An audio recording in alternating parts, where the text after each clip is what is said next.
So welcome. Tonight I'm very excited that we will be unveiling our campsite upgrades in Nepal in the Everest and Annapurna regions. Um, I'd like to give a little bit of a history about World Expeditions, you know, program up in Nepal to start with. We've been obviously pioneering Himalayan expeditions for a long time, and something that we take an enormous amount of joy and pride in. And it did start all the way back in 1975.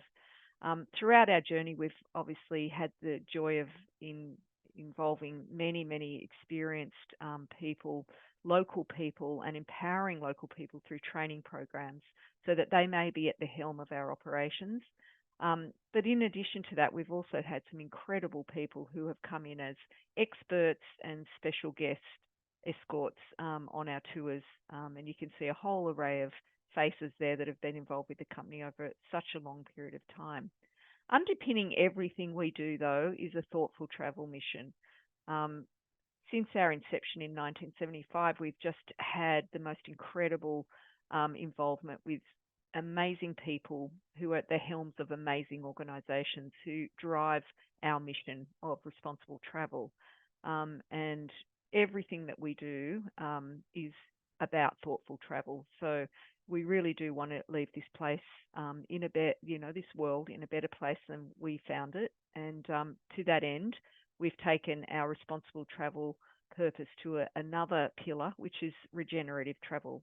And that is not just empowering the land and the peoples in which we travel with responsible travel practices, but it's actually leaving the place in a legacy. So one of those I'd like to just draw your attention to this evening is this fantastic program that we've got going in Nepal specifically, which is about vermicomposting.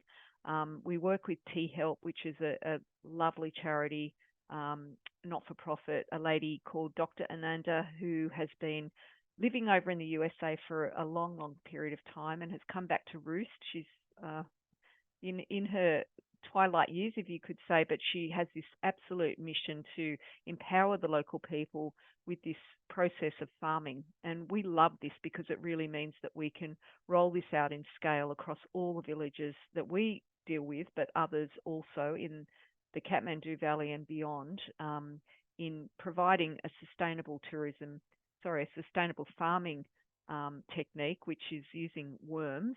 And the byproduct of that, of course, is the tea that becomes the composting and the fertilizer to grow crops. It's been done incredibly successfully by Dr. Ananda, and we are just so delighted to be aligned with that. And we do have details of those programs on our website.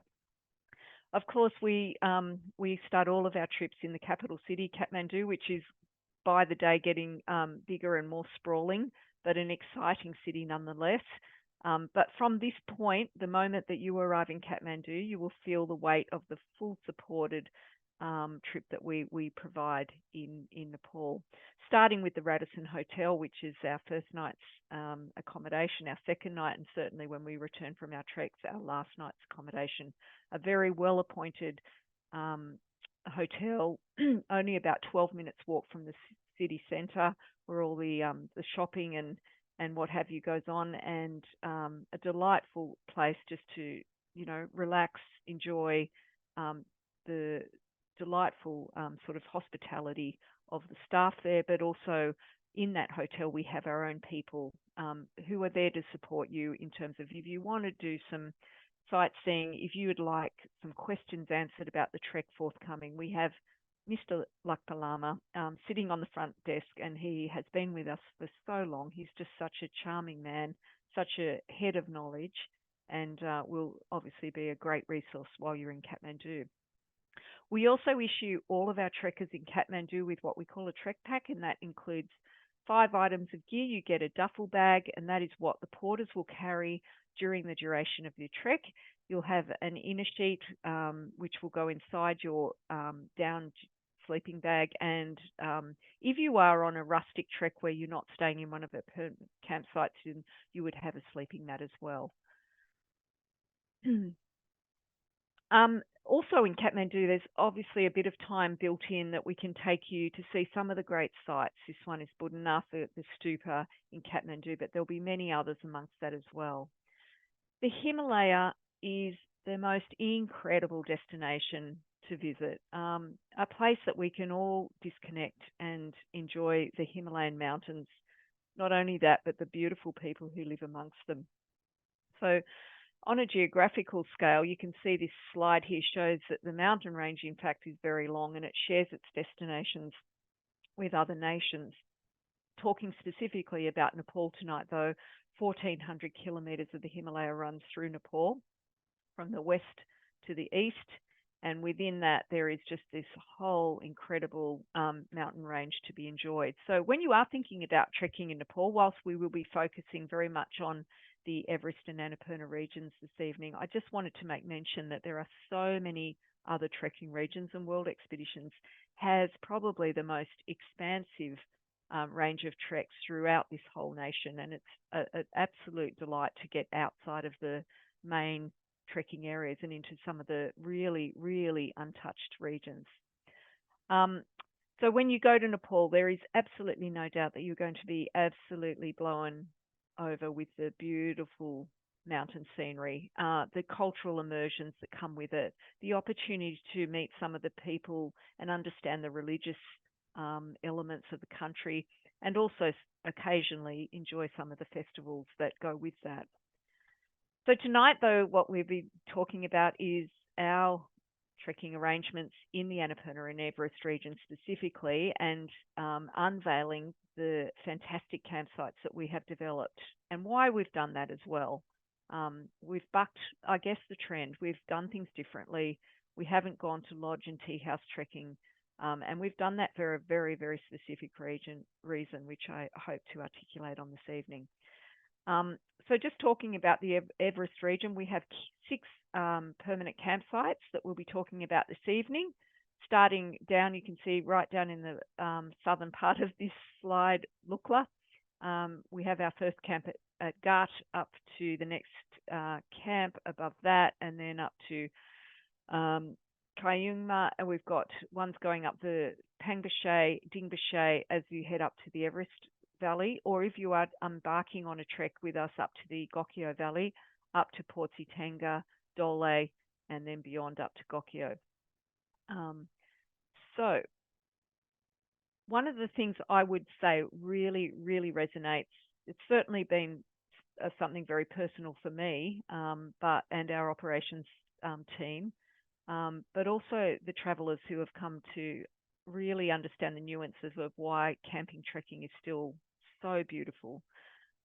When you are in a camping arrangement, you are in a back to nature environment. You are the mountains are all around you. You're not in closed walls where everybody's talking and there's a lot of noise. You're out in the elements. You can see, smell, and really experience the grandeur of the Himalaya at all times of day. Even if you get up to pee in the middle of the night, I've got to say it can be quite spectacular when you see the Milky Way just shining brightly and all the stars around. It's quite a beautiful experience. Not only that, but we have the camaraderie when we get to our camp. It's just your group. When you are in a lodge or tea house, it is different. You know, we have lots of people coming and going, and you don't really get that interaction with your local staff. We have all of our porters, Sherpas, guides on site with us the whole time. And the rapports that are built and the knowledge that you gain through their insights locally is quite profound. The tents are really, really warm. And I think the perception is that when you are trekking in Nepal and you're going to camp, it's going to be freezing. And yet, you know what? The temperatures outside your tent can be cold, but in a double-lined tent with really good quality bedding, sleeping bags, mattresses, blankets, etc., it is far, far warmer in these camp environments than it is staying in a lodge. And we've got camp beds there. They're stand high. You can dress. It's a really, really lovely, comfortable environment. We also have a place where we eat all of our meals together. So every single campsite has a permanent structure, and inside that, the group comes together for their breakfast and their dinners, and the way the presentation occurs there is just delightful. So the extra touches are what really do wow people on these trips. The food is exceptional. Our cooks go to extreme lengths to please, and they really do deliver quality food and a variety of food. And I would say that when I look back at all the questionnaires that come in, food ranks as such a high area where people really feel the value of the trek. So the quality of food is fantastic. They're all warmed. We've got a potbelly stove in the middle, so not only the lovely furnishings around you and a lot of history that's hung on the walls. Each of our campsites is themed, but you've also got this environment where everybody comes together and it's warm and it's happy, and there's lots of lovely evening chatter. Also accompanying the campsites are an ablution block, so we have our male and female toilets, and in some of our camps in the lower regions where it's a good time to have a shower, we do have showers also available. But around the camps, there's plenty of time just to really unwind and relax. A lot of people just sit out and look at the beautiful views. Each of our camps has been orchestrated to ensure that you have an incredible view that you're going to see every day, but also time where once you get there, you can either relax, you can do a bit of yoga, you can interact with the local people, go down to the village, which will be a short walk away, but you're out of the hustle and bustle. You're in the quiet and peace and serenity of your own camp, and to visit monasteries in the area as well. So there's always lots to do. So just to encapsulate the camp environment, I'd just like to play a short video for you.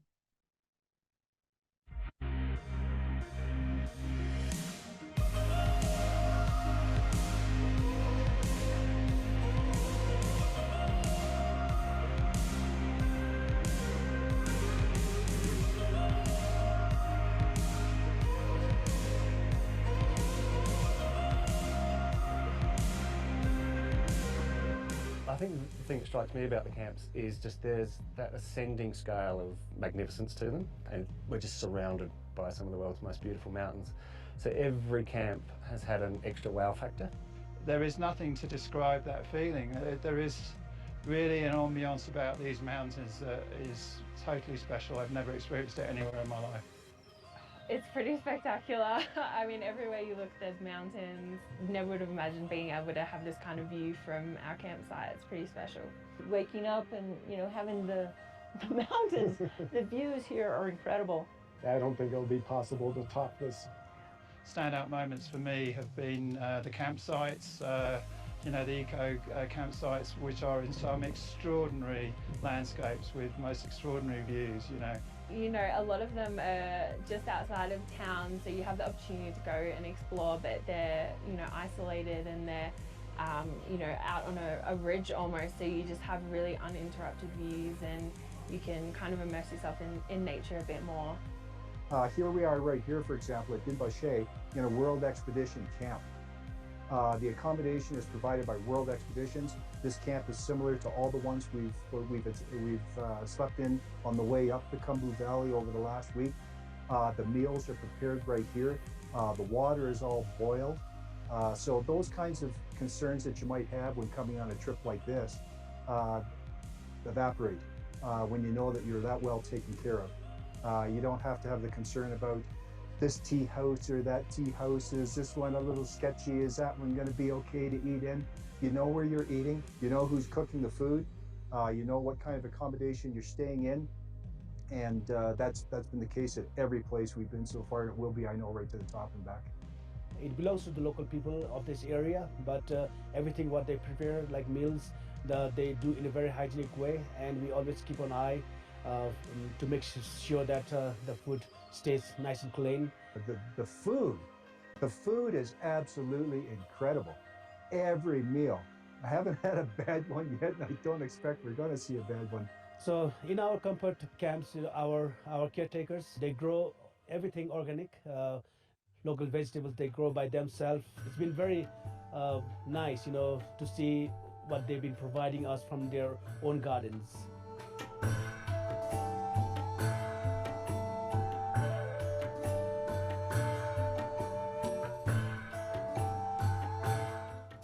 the tents, you know, I can stand up in them, I can do whatever. Being able to stand up in a tent is fantastic. I'm a bit on the tall side. We have beds with pillows. We've been given an excellent sleeping bag so that you're never cold, and a liner as well. You know, I think last night was down to -4, but it was toasty warm all night. The fact that there's a cooking house right here that you can congregate in as a group. Like warm dining hall with heating systems, and some places we have internet facilities, some places we have free charging facilities, and we have like clean hygienic toilet, and some places we have got showers. Yeah, I think the opportunity to meet some local Nepalese people at each of the camps. You know, because we stay on people's properties essentially. You know, these camps are leased. Our caretakers are there local, and they're very friendly, and you get more opportunity to understand and learn from them about their culture, about their religions, and the way of life.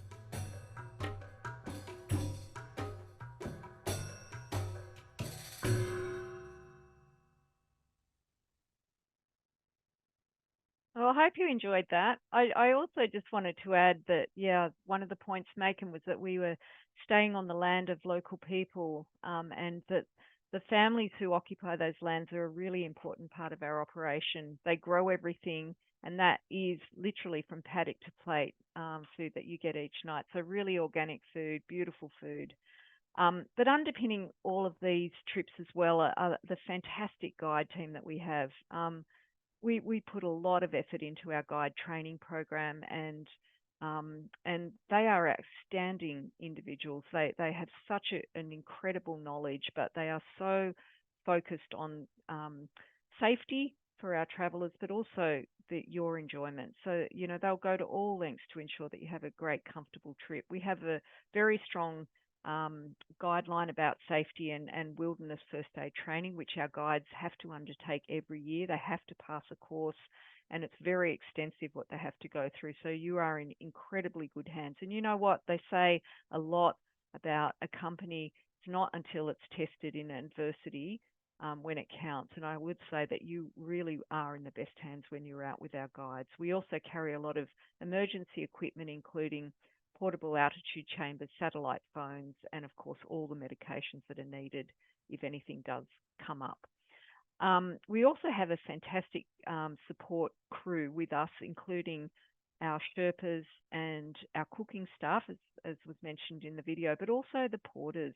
The porters are an amazing group of people, and on a group of say 15 or 16, which would be a full contingency, a full group for us, you may have like 30 to 40 staff, including your porters. And so they do become very much part of the experience, and they are fun. They're the people who pull out the fiddles and they dance, and they love life. And they're, you know, at the end of the day, we have to realize that while they're carrying loads for us to be able to trek through the mountains, and some people feel a little bit of anxiety with that it really does need to dissipate quite quickly when you come to know that these people come from very remote parts of Nepal. They're very farming subsistent, and having this employment is absolutely critical for them and their families. They relish in it, and you will feel that warmth and appreciation. And we do look after our porters very, very well. You can see they're all kitted out in their gear. They're very proud, and they work for us year in, year out. There are other programs that you can also engage in when you're walking through the mountains with World Expeditions. One of those is 10 Pieces, which is basically a very simple program where you pick up 10 pieces of trash a day. We provide gloves and a bag. If you wish to participate, it is voluntary, but it's about keeping the country clean, but also, I guess, an education program for the local people, where really a lot of the trash does tend to come from, unfortunately, but it's getting a lot better, I will say. I wanted to talk very, very quickly now on the process of acclimatization and trek planning. When we are working up a trip, we are very, very fixated on acclimatization. I do have to say I see a lot of treks on the market these days which are a lot shorter than ours, and I will say that it means that, use our trip as the benchmark, because what we have is in place a very, very good sort of approach to sensible acclimatization, not cutting corners and making sure that it is your enjoyment we're talking about and not about looking cheaper and shorter in terms of duration. So yeah, there's a very, very good process that underpins all of our trips. That means that you do acclimatize, you go up a bit higher every day, sleep at certain camps and continue on. We also have 2 nights in some places just to make sure that that is best practice. And so when you get up to the higher elevations, you're in a very good position. We've also got some fantastic treks in place for families. We've got treks that we do for women's adventures. If you are wanting to align with your favourite charity and do something to raise funds for them, we do charity challenges, and we do also a lot of school group programs. Mountaineering is another dimension of our trekking and program up in Nepal. The best time to visit Nepal is from the end of September right around to the following May. What we're doing with that is avoiding the monsoon. Do not go walking in the monsoon. It's very wet. There's a lot of leeches, and the mountain views are often very hazy. So if you're really wanting to take advantage of the best part of the season, you avoid the summer, which is basically between June, July, and August. So from September it kicks off. That is the autumn time, beautiful time for trekking. It is probably the busier time. I, hand on heart, would say if I was going to choose to go trekking any time of year, I would go in the winter. I absolutely love winter trekking. It's the lowest precipitation time. It is a time where there's no one else up in those mountains because it's perceived to be too cold. But, with all the comfort things that we provide, it is a beautiful time to trek. You can stay warm so long as you've got good clothing and equipment, and you really will get the best vistas of the mountains at that time. Following that is the spring, March, April, May, another delightful time for trekking. It's a harvest season. There's lots of festivals that go with it. And of course, it is the time where the rhododendron, amongst other flowers, do bloom. I'd like to just jump straight into the Annapurna region, where we do have some of our eco-comfort camps located. Whilst we have a lot of different treks in the Annapurna region, I'd like to talk specifically probably on my absolute all-time favourite in the Annapurna region, which is the Annapurna Dholagiri trek. It starts from Pokhara, which is the main gateway to the Annapurna region. Starting with a flight from Kathmandu, it's a 50-minute flight up to Pokhara, and from there we start our trek. And it's into the foothills, and this is the land of the Gurung people. It's where you'll see the Annapurna, Dholagiri, and Machu Picchu sprawl. There's lots of steps. So when you are training, think about steps and walking up and down as many of those in your training as you can, because ultimately that is going to build exactly the muscles that you need for when you get up to the Annapurnas. It is such a beautiful area. It's so green, it's lush, and there are big mountains. I mean, you've got Annapurna, which is one of the 8,000-meter peaks. You've got Machu Picchu, and Dholagiri is another of the 8,000-meter peaks. So, but amongst them, there's scrolls of 6,000-meter peaks all around. So it is very, very visually beautiful. Every day along the trail has something different. You're in forest 1 minute, you break out, you're on high ridges, you drop back down.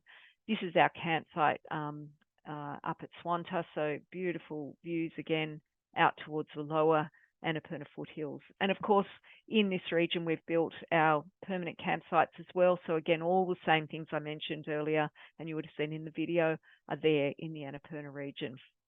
So on this particular trip, we go up as high as a place called Copper Ridge, and it is an absolutely blow you away place. Mesmerizing. The mountains are absolutely stellar. It's quite a tough walk up to Copper Ridge from our camp, but nonetheless, those that do complete it are very, very,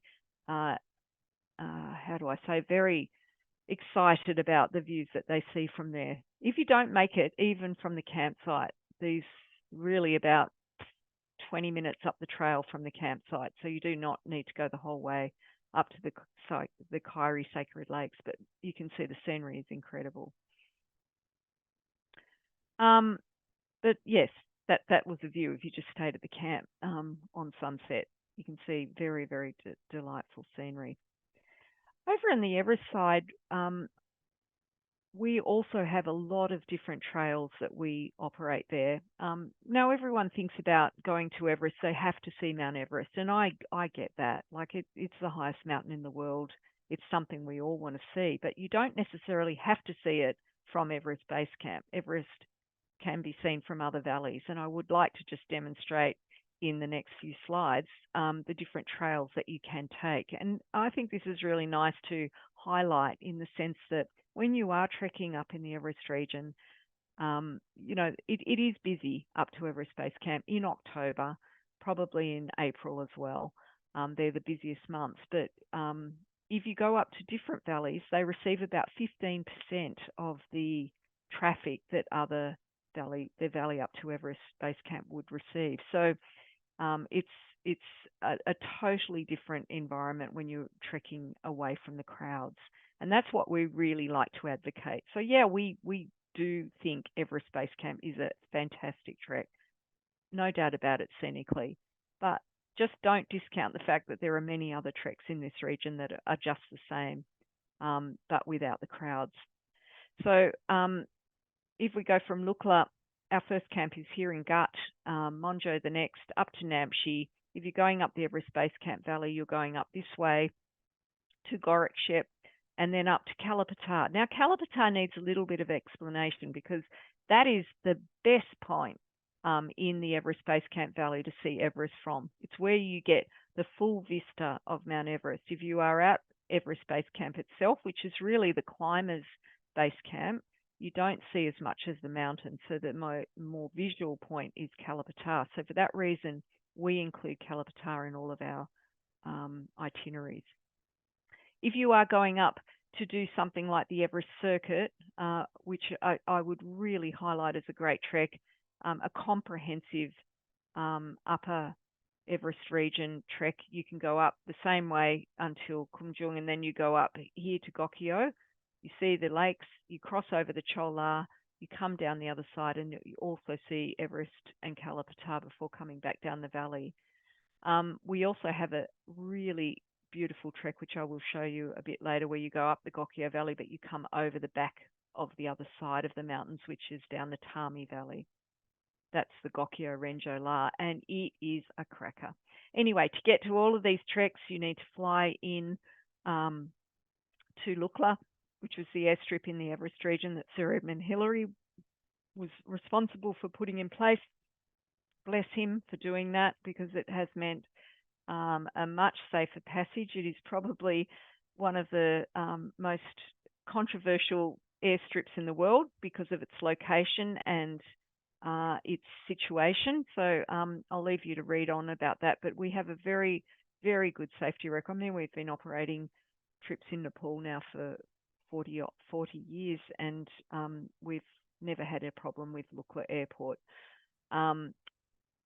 Once you get up into the Everest region, you are up at higher elevations, so 2,800 meters straight away. And that's a bit of a gulp, for anybody. You don't really have your breath all the time when you first arrive. And for that reason, we have 2 nights that we spend before we go up to Namche Bazar, which most companies will only have 1 night. We love the fact that we take it slowly, and that puts you in incredible stead for when you get up into the higher elevations. The walk along the valley down to our first campsite at Gut is delightful. It introduces you to the culture of Buddhism. There's prayer wheels all along the way. And because we are taking it a bit slow, we've got a bit of time just to take it all in. 2 nights on, we hit Monjo, which is again before Namche Bazar, our beautiful campsite there. In the morning, if it's the afternoon, if the light is good, you'll get these fantastic views up towards Kantega. And then onward and upward from there. And this is a bit of a baptism of fire for a lot of people coming to the Everest region, is the walk up the Namche Hill. And it's a good sustained 3-hour walk. It's very steep. It's initially through steps like this, but then up through forest. But once you get to the Namche itself, you come to realise just what a magical place you're in. Having said that, Namche Bazar is incredibly busy. There's been so much development there over the last decade, and our choice is to just sort of meander through Namche on the trails and head higher, much higher, to about 150 metres higher to where we stay at the top of Namche. We're away from it all, but if you want to drop down and do a little bit of a scout around, that's always a possibility. But otherwise, up at the lodge where we stay, it's an eco lodge, and it's owned by this man Sonam, who is a very, very well-renowned man in the region because of his photography. He is the man who's photographed all the peaks in the Everest region, and all his photos appear across Nepal, specifically also in the Everest region. But he's also built this fantastic museum, which sort of puts in context all the history and the cultural elements, the religious elements, the wildlife of the region. It is a fascinating place to go and visit. He's poured his heart and soul into it, and it is well worth a visit. And all of our travellers get an incredibly big discount if they wish to. And it's literally 30 seconds away from our accommodation that night. Onward and upward, we're going now towards our next camp, which is Kayuma, our first beautiful views of Mount Everest there and the Nuptse Lotse Wall. It's incredibly inspiring walking as we're travelling along. And this is our camp at Kayuma. And I've got to say, wow, I mean, that man talked, one of the trekkers in that previous video talked about the ascending escalation of beauty with these camps, and this one just tops it. It's just incredible. You've got mountains all around. You can see the beautiful Amadablam mountain there, Kantaga and Kusum Kangaroo, and then right up the valley you've got Everest and Nuptse Lotse, amongst many, many others. What we're doing here though now is I'd like to take you out to that Gokyo Valley, just to highlight the fantastic assets that this place has to offer. So it is a little more off the beaten track. The mountains are just as exquisite. And just in context to show you, this is coming over a small rise, around 3,000 and 4,200 meters. We're going to come in over that little pass there. And this mountain here is Shishpangma. So this is literally on the Tibetan borderlands, right on Tibet. It straddles the two. And of course, Gokyo is just upward from there. So this is Gokyo. We stay in an eco lodge there, which we've been working with for quite some time. There's no land up there to do permanent campsites, and this is a really good option, our beautiful eco lodge there that we stay in. And then from there, there's a walk and hike that we do up to a place called Gokyo Ri, which is a little under Everest Base Camp in elevation, but the views from there are just exquisite. So we're looking down the 5 lakes of Gokyo. You've got, on a clear day, 5 8,000 metre peaks in your range. So you've got Nuptse, Lotse, Everest, Shishpangma, and you can see as far as Makalu. The biggest glacial system in Nepal coming straight off here. It literally does bring people to tears. It's just such a beautiful vista. I would highly recommend going up to the Gokyo Valley. And I just wanted to highlight now, this is where we are. So we're up at Gokyo here, and we've come up from Lukla all the way up. If you were doing the Everest Circuit, you'd then cross over the Chola Pass here and come down into Tukla and then go up to Gorak Shep and up to Everest Base, Kalapatara and Everest Base Camp. That would be on something like our Everest Circuit trip. But otherwise, if you're doing the Gokyo Renjola, and that's one I also really would like to recommend as an incredible walk, forget even going anywhere near all of this here, but come up the valley to Gokyo and then go up to Gokyo Ri and then cross over the Renjola Pass at 5,360 meters and come down the Thame Valley. So an absolutely beautiful trip. So this is now crossing the Chola Pass on our way to Everest Base Camp and Kalapatara and dropping down into Zukla. and you can see the scenery up there. It's very dry and arid, but it's just striking. I mean, you are literally on the roof of the world when you're up here. There's a real sense of joy, not only in this valley, but also the Gokyo and the Renjo valleys as well. That same sense of achievement and camaraderie. Everybody's got there together. There's been a real great sort of movement of people come together to get to that point.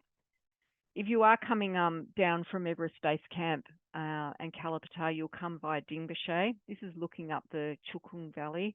You can see the peak of Island Peak right there. That you're right under Nuptse and Lhotse when you're in this valley. It's just a lovely valley to go for a little wander through. And this is the view from our campsite, so beautiful, beautiful views up the valley. Further down, we're descending and we get to the famous town of Tengboche. Love Tengboche. It's got a real ambience. You know, it is the heartland of the Buddhism for the region. It's where the head Rinpoche resides, and time where you can go into the monastery there and just soak in what goes on. It's a place where there's a lot of discussion about the region and its future, and that takes place in that monastery. So what I would say is we have a very, very exciting thing coming ahead next year. World Expeditions will turn 50, and we'll be hosting a whole series of anniversary treks that will culminate. They'll come from all different areas. There'll be short treks, long treks, mountaineering trips, but they'll all come together, the groups, and under a huge canvas, we'll be having a big celebratory dinner with dignitaries from the area, but also people from the mountaineering community and celebrities, which at the moment are anonymous. I can't tell you much about those because I would be telling the secret. But a fantastic thing in September next year to put on your diary. If you haven't been to Nepal before, or even if you have, great thing to be involved with next year. So yeah, just talking now about the Gokyo Valley and going over the Renjo Pass. So this is crossing the Renjo Pass now. We're heading out of Gokyo. We've crossed the we've crossed the Gokyo Ri and up some very, very steep inclines to the top of that Renjo Pass. But it is what is down the other side, which is just so beautiful. There's a whole series of jagged mountains. They're not the highest peaks in the world, but geez, they're beautiful mountains. And of course, we'll come across these lovely little villages. And one of the most important villages in the entire Everest area is this one called Thame. And it is where most of the mountaineers who dedicate their lives to mountaineering and help expeditions up Mount Everest and other 8,000 meter peaks come from. So there's a lot of, austere in terms of the mountaineering community of local Sherpas and climbing porters that live in this village. The other great thing about this valley is that it's connected to Tibet. There's about 5 or 6 days up the valley, there's a pass called the Nang Pala. And over the other side of that pass is, in fact, Tibet. It's not open for foreigners, but it is still open for trading. On occasion, the people from Tibet come down and trade, and you can see some of those occasionally in Namche Bazar. So they're very distinct in that they're adorned with all their corals and turquoises, and they look different from the people of Nepal. Also, just to highlight is that other than our guided treks, we have a self-guided option that you can do in the Everest region using our camps, where you stay at them each night and you get all of those same supports that a guided trek would get in terms of great meals and accommodation in the tents provided and other amenities.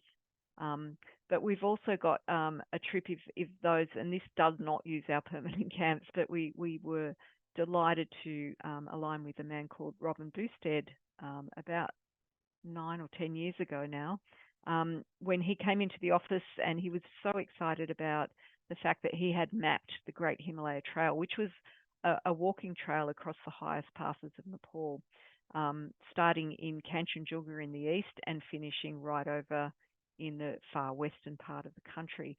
And it was looking like that trek, if it were to be done commercially, was going to be at least 3 months in duration. And we were like, well, let's do it.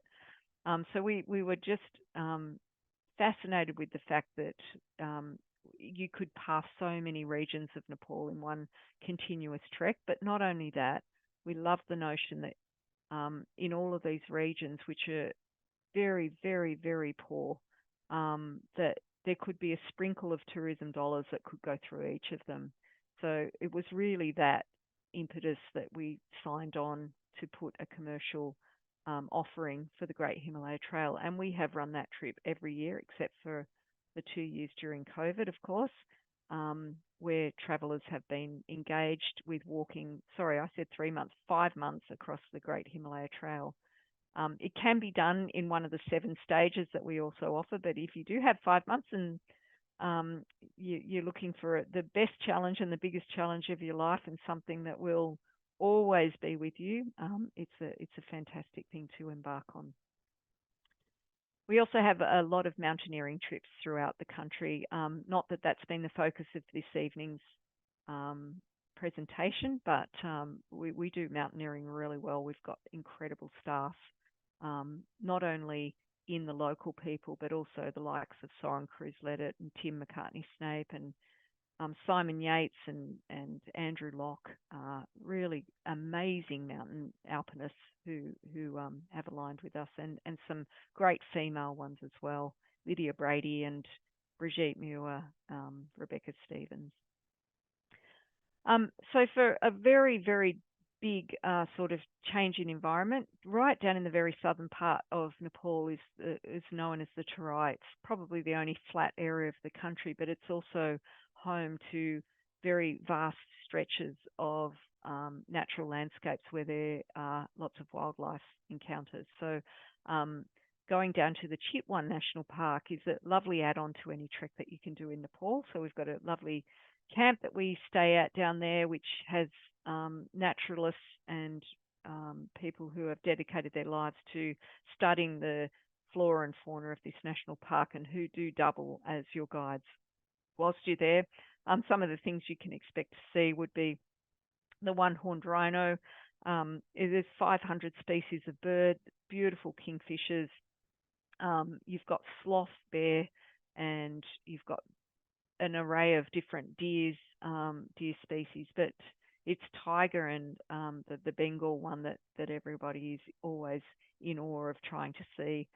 Very elusive, and if you do get to see it, you're very lucky, but there is certainly a good healthy population of Indian tiger and even leopard in this national park. So a wonderful place just to end off a trek for something very, very different. Okay, so listen, I just wanted to end by saying thank you so much for joining this evening, and it's just been a delight to showcase, I guess, our unveiling of the new camps. We're so proud of what we've done up there. The people behind the scenes, and I have to thank them all in Nepal, have done so much work, and they're people who really believe in customer service, making sure that our trekkers are really comfortable for the entire duration of their trip. And it's what they deliver beyond just the infrastructure. It's that personal touch, the kindness, the help, the safety elements, their training that really do underpin what we're doing up in Nepal. And I wish you could all see all of the fantastic feedback that we do get of returning clients. It's just quite incredible. Just from a personal point of view, I'd just like to also end by saying, I think we live in such a busy urban environment, most of us, not all of us, but certainly I do. And one of the great joys for me, and I know this for fact, all of our travellers, is just that possibility for a period of time, just to disconnect. To leave the urban environment, to walk into somewhere like the Himalaya. It's very spiritual, and I think almost therapy for us all. I think we all need to have that moment where we can just disconnect and enjoy the beauty of the Himalaya, but also the people. It is that is so enduring. And I love the people of Nepal for their honesty, their warmth, and the fact that they've always got a smile on their face, even if there's adversity. They work very, very hard. They're very resilient, as we've seen through the earthquakes. So whilst you'll always remember the mountains as being something so special, it is the people that will leave their biggest impression on you. So I really do hope that you get to visit and enjoy Nepal for all its facets. It's just the most wonderful, wonderful destination, and I hope that World Expeditions will be your choice of company to take you there.